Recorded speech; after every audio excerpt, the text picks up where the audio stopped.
আসসালামু আলাইকুম, সবাই কেমন আছেন? আজকের ব্লগটা শুরু করলাম মোটামুটি দুপুর 11:30টার দিক থেকে।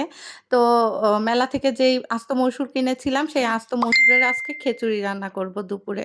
সচরাচর সবাই সকালে খাই, বাট আমরা দুপুরে খাচ্ছি কারণ সকালের নাস্তাটা আমরা সেরকম একটা ভারী খাই না। মানে খাই একটু লাইট, একটু চা বা একটু বিস্কিট। খুব ভুল ভবিষ্যৎ খিচুড়ি, তারপরে পরোটা, রুটি এগুলা হয়। বেশিরভাগ দিনই মানে 30 দিনের মধ্যে 20 দিনই আমাদের ওই চার সাথে একটু টা দিয়েই মানে দিন পার হয়ে যায়। তো এটা দুপুরে রান্না করছি এই জন্য।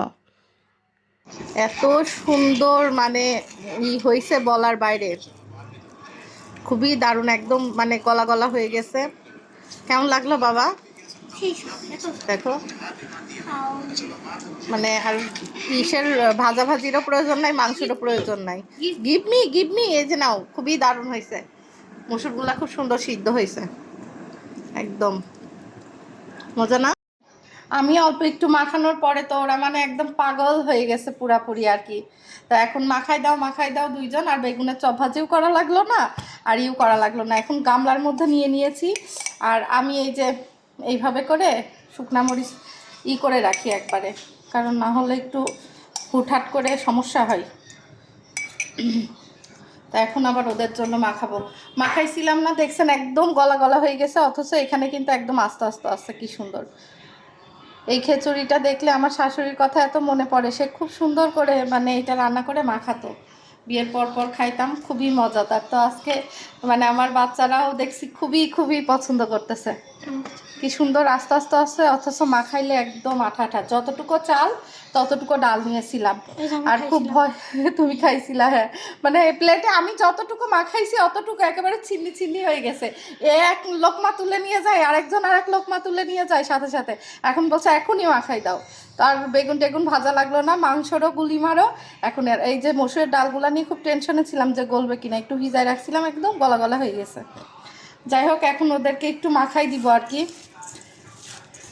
বাবু লবণ নিয়ে আসো, লবণ লাগবে হালকা, একটু কম করেই দিয়েছি, যে যাতে মাংসর সাথে খাইতে গেলে আবার এইদিকে যাতে মাখাই মাখাই খেতে গেলে খুব সুন্দর করে মানে হতে পারে।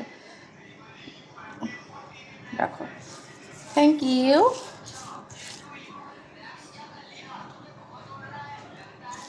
যাক, বাচ্চারা যে পছন্দ করছে আলহামদুলিল্লাহ। ওরে মা গরম। তো যাই হোক, ওদেরকে এখন মাখাই দিই। সবাই ভালো থাকবেন, আল্লাহ হাফেজ।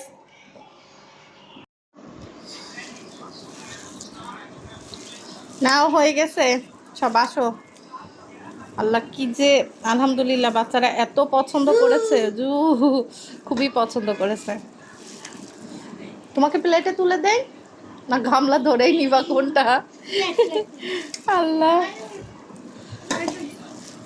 যাই হোক আলহামদুলিল্লাহ ওরা খুব পছন্দ করেছে। দুপুরের খাওয়া দাওয়া শেষ করে চলে এসেছিলাম ছাদে। তো আমি আসার 5 মিনিট আগেই আমি তালা বন্ধ করতে করতে ওরা উঠে এসেছে। এসে দেখছি বৃষ্টির পানি জমেছিল, সেই বৃষ্টির পানিতে দুইজন পা ভিজিয়ে খেলা শুরু করে দিয়েছে। সাথে টুইঙ্কেলকেও আনছিলাম। তো ওরা তো খুব মজা পাচ্ছে আর বলছে আম্মু ভিজবো ভিজবো। আর এই যে আমাদের পাশের বাসার ছাদে আঙ্কেলরা কি সুন্দর করে ড্রাগন গাছ লাগাইছে।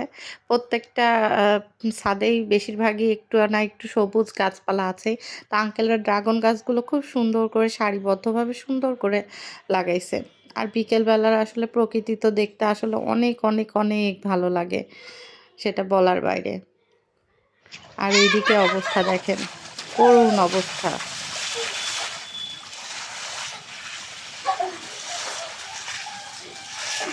ওই যে একটা কথাই আছে না, এরা ঘোড়া ময়দানের খাড়া না কি যেন বলে, তোমাদের অবস্থা সেই রকম। হ্যাঁ, মানে গোয়ালের গরু ছাড়া পাই গেছে আজকে। আই দেখছি দেখছি, এই কি একটা কাজ। হ্যাঁ বলছি, এই কি একটা কাজ তোমাদের। সেটা বৃষ্টির মধ্যে হয় এক কথা, হয় বৃষ্টি হয়েছে কাল রাত্রে, আর তোমরা আজকে এসে এই কাজ করতেছো। সি সি সি। কি সুন্দর না দেখেন, চারিদিকে একদম গাছ আর গাছ, শুধু গাছ। আর বেশিরভাগই নারকেল গাছ। দেখে মনে হচ্ছে ওই যে ইন্ডিয়ার একটা রাজ্য আছে না, কেরালা রাজ্য, সেরকম কেরালা রাজ্যের মধ্যে চলে এসেছি। ওখানে শুধু নারকেল গাছ দেখা যায়। তো আমাদের এই সাইডটাতেও ছাদ থেকে দেখতে একদম ওই রকমই লাগে, একদম পুরাপুরি নারকেল গাছে ভর্তি। আমার টুইঙ্কেলের বয়ফ্রেন্ডকে পেয়ে গেছি। এই যে দেখেন আমার টুইঙ্কেলের বয়ফ্রেন্ড। নাতনি ওইটা শুদ্ধ ঢুকে আসছিল ঘরের মধ্যে, আর এইটা সে হু হু করতেছে। ওই যে ওর বয়ফ্রেন্ড, শেষ পর্যন্ত কালা জামাই। এত বললাম একটা সাদা জামাইয়ের কথা, হ্যাঁ টুইঙ্কেল, শেষ পর্যন্ত তুমি এই কালা জামাই ধরিস। ছা ছা ছা ছা ছা। টুইঙ্কেল আই, তোরে যে বললাম একটা সাদা জামাই খুঁজবি, হ্যাঁ, আর তুই শেষ পর্যন্ত এইরকম একটা কালা কালা বয়ফ্রেন্ড খুঁজ করেছিস। কই গেল? ওই দিক চলে গেছে, বয়ফ্রেন্ড চলে গেল। দেখেন মাথা বের করে দেখতেছে কেমন। ওরি বাবা রে, উড়ি কেমন করে, হ্যাঁ বয়ফ্রেন্ড চলে গেছে কেমন করে। ওই মাথায় চলে গেছে বয়ফ্রেন্ড, ওই যে, হ্যাঁ ওই বাবা, হ্যাঁ বয়ফ্রেন্ড চলে গেছে। দেখেন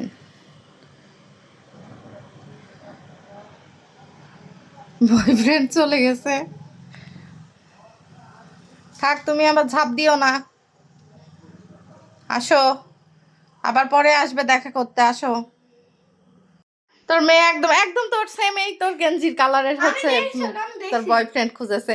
আর হচ্ছে সে কি যে বাজে, বাসার ঘরের মধ্যে ঢুকে আসছে। আমি আবার ম্যাও ম্যাও করতে করতে ঘাড়ের উপরে হাত দিছি, হ্যাঁ একদম শক্ত কেরা বিচ্ছিরি গা। না কিছু বলে নাই। তারপর আমি ওই ধরছি বলে ওই ওই দেখ ওই দেখ ওই দেখ এখানে আবার আসছে, ওই দেখ এসে শুইলো।